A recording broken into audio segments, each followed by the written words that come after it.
morning, lovelies, and happy October. I am here today to tell you about my second TBR list that is taking place from the 1st through the 31st of October.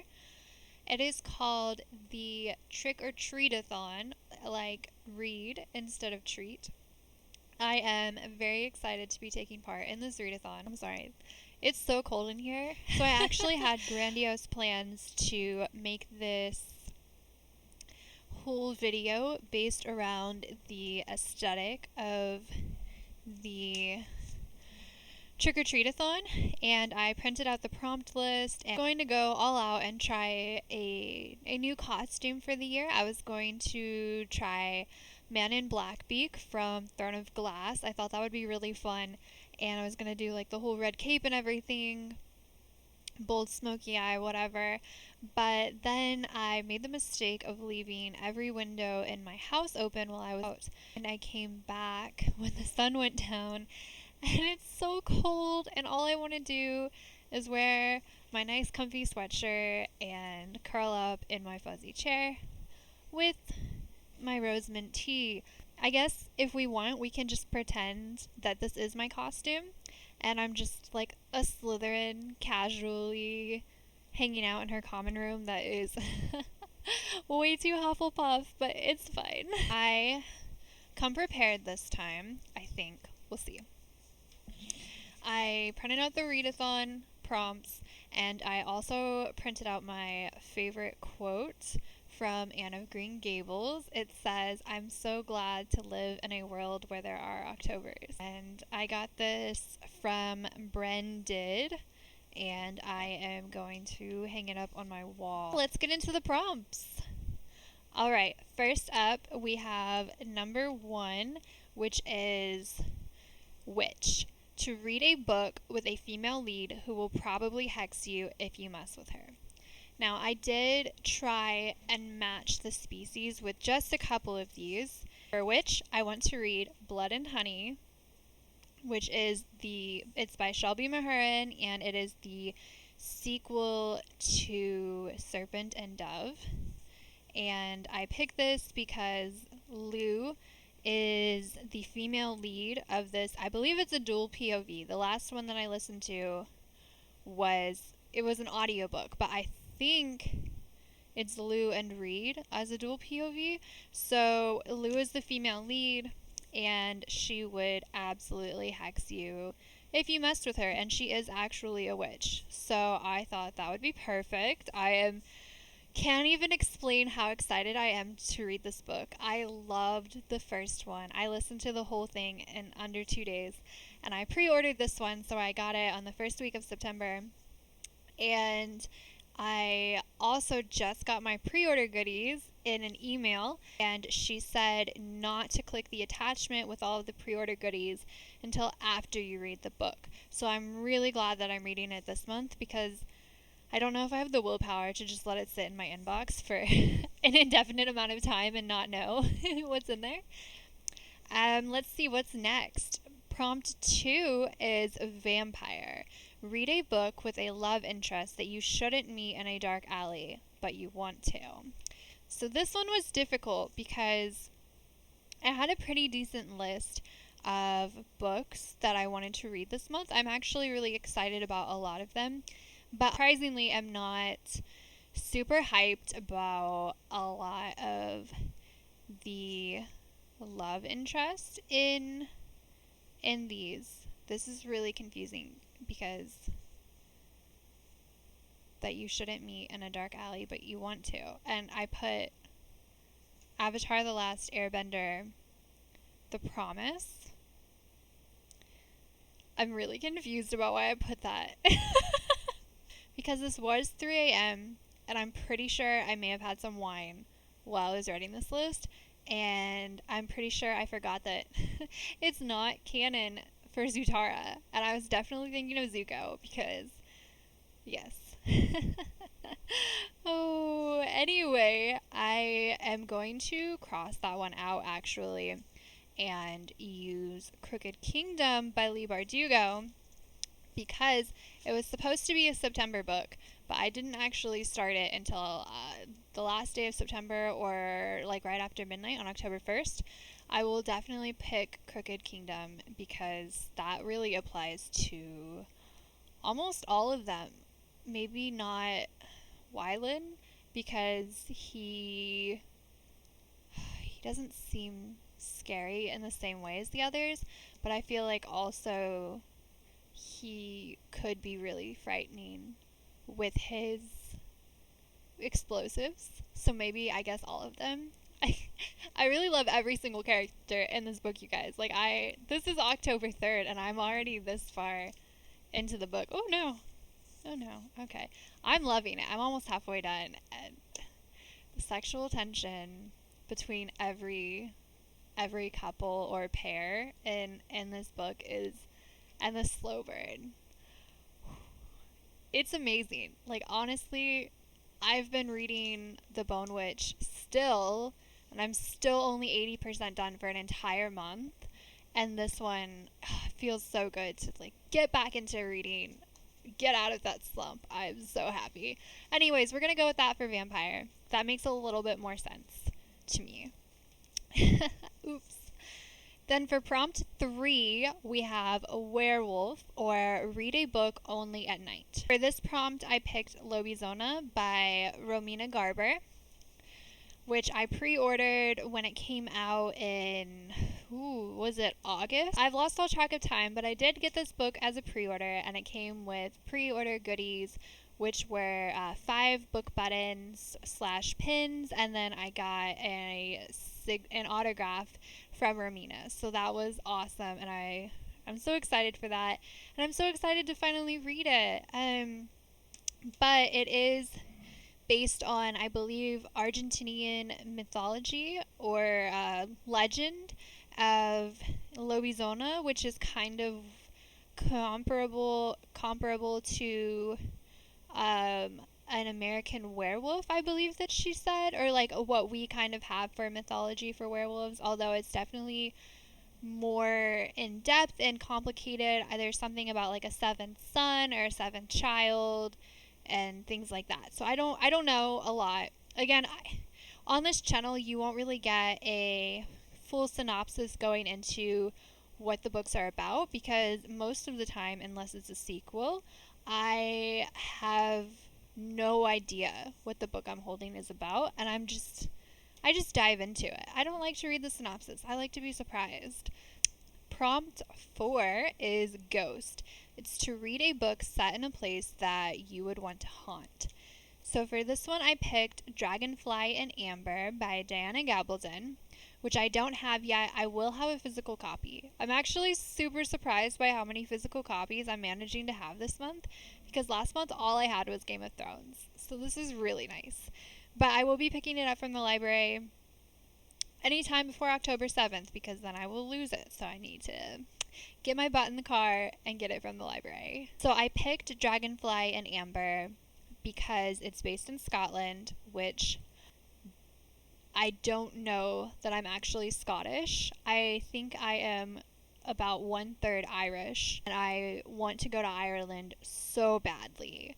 But I think that Scotland is almost equally beautiful, even if I may not have ancestry there. And I think it would be a wonderful place to visit. I also picked it for Ghost because in season 1 or book 1, just Outlander, it seemed like there may have been a ghost involved in the very beginning, and I'm not 100% sure. My mom says that it's still not resolved up to where they are in the TV show, and I obviously am not far enough in the series, so I'm not 100% sure. Don't tell me, because I like to be surprised. Yes, moving on to prompt 5, we have Demon. Read a book that has more than one POV, like those possessed by demons. For this one, I picked Heart of Flames because it has multiple perspectives. I want to say 5, but that could be really wrong. It's also the book that I need to most prioritize to read this month after I get through my buddy reads, because I'm also taking part in the Phoenix Writers Readathon. And possessed. I feel like it's a little bit different, but there's definitely like reincarnation kind of vibes. And so it seems like one or two of the characters are often possessed by like their past lives, or just by other characters reading their thoughts, or possibly even manipulating their thoughts. So I thought that that would be pretty cool. For prompt 6, I am reading A Song Below Water by Bethany C. Morrow, which the book is actually about two sirens, I believe. Yes. And this one is to read a book that someone recommended to you. It was recommended to me by my book club, because Words and Whimsy on Facebook, because they had an author chat for Bethany C. Morrow, and I watched it because I helped with the script, and so I was, I guess you could say, recommended from watching the video. I'm not really sure, but it seemed really interesting. I don't know a lot about it other than it involves sirens and black girl magic, and it seems like it is, I think it has Ren fairs as well. So I am very excited to read that. 7 is Fae. Read a book that you have always been too scared to pick up. Okay, for this one I picked Verity by Colleen Hoover. And I mentioned in my previous video that I don't really like thrillers. I am a huge scaredy cat. And I also got this book at the end of last year around like Thanksgiving or Christmas. And I really thought it would be a good Halloween read, because in October, maybe a little of November, I like to fool myself into thinking that I can handle a little bit of thrill or horror. And I almost never can. Like, never. But it's the start of October, so I still think that I can. So we're gonna try listening to it. I'm going to try listening to it in the daylight. So hopefully that helps. And the final prompt is Zombie. Read a book that features a disaster. So for that one, I picked Ignite Me by Tahereh Mafi, because it picks up right after Fracture Me, and that is, I think it picks up right after both Unravel Me and Fracture Me, because one's a novella that's just telling basically Adam's perspective of the end of Unravel Me. So in that, it does end with a definite disaster. And so I think we'll kind of be picking up on that disaster, what happened with that disaster, and then a different disaster overall that's just still continuing. I'm really trying not to spoil it. I don't like to talk about sequels in depth, because if you haven't read Shatter Me, I don't want you to know what happens in Unravel Me and Fracture Me. So yeah, there's disasters. There's just disasters all the time in that series, and I think it'll be perfect. I'm really struggling because obviously I have to prioritize my buddy reads, and I am trying to do both of those this week, or starting this coming week, tomorrow. And that is Ninja Daughter by Tori Eldridge and Into the Void by Tim Lebbon. So those will definitely take priority. And then obviously Heart of Flames will take priority, Crooked Kingdom because I've already started it, and Secret Garden audiobook arc that I have to have done by early November. So I need to read all of those first, and I'm excited to read all of those, but the truth is I really just want to pick up Ignite Me when I'm done with Crooked Kingdom, and yeah, I'm going to try my hardest to get the important books done first and be a good and responsible booktuber. But we'll see. We'll see.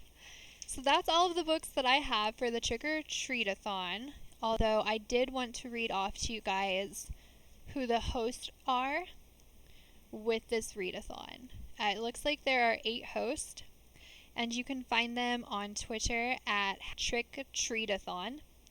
And it looks like the 8 hosts are, and I'm very sorry if I mispronounce any of these, Armin Reeds, Leah Crumpton, Bookish Therese, Connor Stompanato, Lisa Marie reads, T.B. Kane, Andrew reads, and Alonzi Reader. Is it Alonzi? I think that's from Doctor Who, and it's been like 5 years since I've seen any Doctor Who, unfortunately. So yes, those are the people running this readathon, and I am very excited to get social with everyone on their social medias, as well as everyone from the Phoenix Writers Readathon. I really am just kind of still in the mindset of finishing my September books, and I have one left, 20% left. You guys, I need to make it through the Bone Witch. I feel like every video I'm posting this week, and I have 3 in the lineup this week, they're all just me telling you that I am almost done with the Bone Witch, and here I am, October 3rd, still not done with the Bone Witch, although it is Mean Girls Day, so yes. But yeah, that's pretty much it for tonight. I will update you guys with a sort of mid-month update on how my reading is going. I have done a little bit of research into November readathons, which I talk a bit about in my weekly vlog, but I am not 100% sure what I am going to join yet, so I will make an announcement on the 15th-ish of when I've decided what readathons to do for November. I think I'm only going to take part in one. I'm going to try and take a step back in November because Michael will be home finally. I haven't seen him in almost 9 months, you guys, and with everything going on in 2020, I can definitely say that my year was not the hardest, and a lot of people had it a lot worse than me. But not having my husband for 9 months has definitely been a struggle. And I'm really grateful for the book community and for books in general. It's just been really nice to be able to sit down and read and kind of just get lost in another world where there's not a pandemic and I'm not struggling to remember to put gas in the car myself or figure out how to use an OBD2 sensor or change the air filters in the house or kill spiders. Long story short, in November, I don't think that I want to be a part of social media very much. I think I really just want to spend time enjoying the holiday season with my family, with having Michael come back, with Thanksgiving, and getting ready for the Christmas because we will probably be moving home for the holidays, so that would be a lot of driving and a lot of packing. I also just kind of want a break from Facebook. I feel like it's been fun, but it's not something that I really enjoy logging into on a daily basis, and so I think that's made it difficult for me to be part of like book clubs on Facebook. It's just a lot, and it's gotten kind of stressful. I don't know, I kind of just want to do more with the book community on Discord and YouTube for the end of the year and just kind of see where that takes me. I'm really enjoying readathons on Twitter the most. I really like that the prompts are so different every month depending on what the challenge is, but I am very excited to get to work on this reading, and I hope that you guys are having a good week as well. I would love to hear about what readathons you're taking part in October or November, and I would also love to hear what books you're reading this week. Stay warm, you guys.